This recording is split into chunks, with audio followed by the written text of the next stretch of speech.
To the Kent Lapp Podcast. Lessons from the 60s.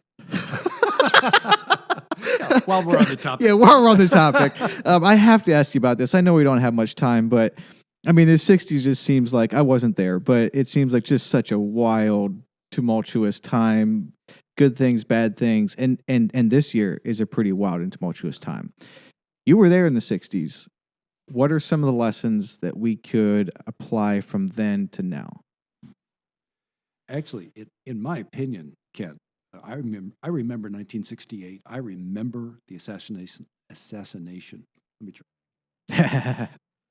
I remember 1968, the assassination of Martin Luther King Jr. in April, the assassination of Robert Kennedy in June, the meltdown of the Democratic National Convention in August, when His Honor Mayor Richard J. Daley sent in the National Guard to beat up on the protesters in the streets. It was insane.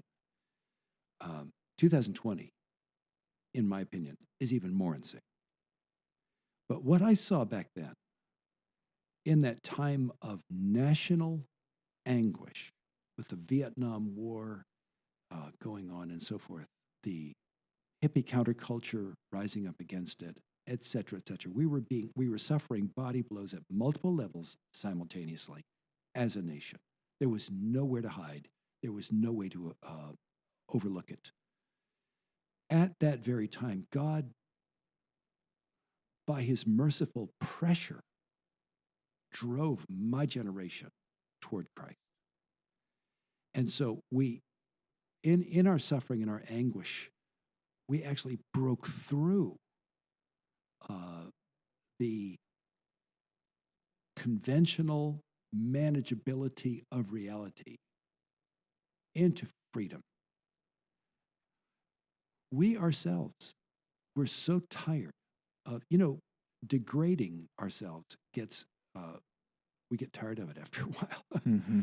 We were wearied by our ridiculous sexual adventuresomeness. We were weary of our philosophical and political grandiosity and arrogance. We were tired of being injured by ourselves. And eventually we just turned toward Christ.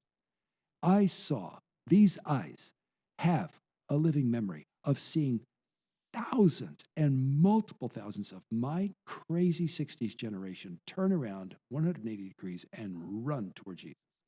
Not because anybody told us to. We never did anything people told us to. But because we were fed up with the reality we had created, and we wanted a whole new reality, and we found it in Jesus. So, actually, having experienced that turnaround, I am very confident and excited about the present. The worse it gets, the better it can be.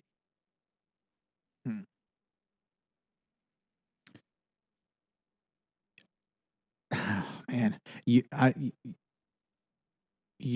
on that topic, you have an incredible, confident, optimistic, but it comes from the right place of belief that revival can happen based on God's movement anytime, anywhere, even in Nashville. Like, the city could be talking about Jesus. Yes. And you've kind of given me that insight, that belief in a way that I just didn't have until then. Does that come from having experienced that in the 60s? And you just know that when the blessing of God comes down, hearts change. Yes. And nobody can stop the risen Jesus.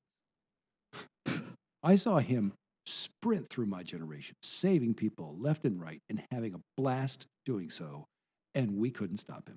Yeah. Wow. Praise God. Yeah. So I was ruined at 19.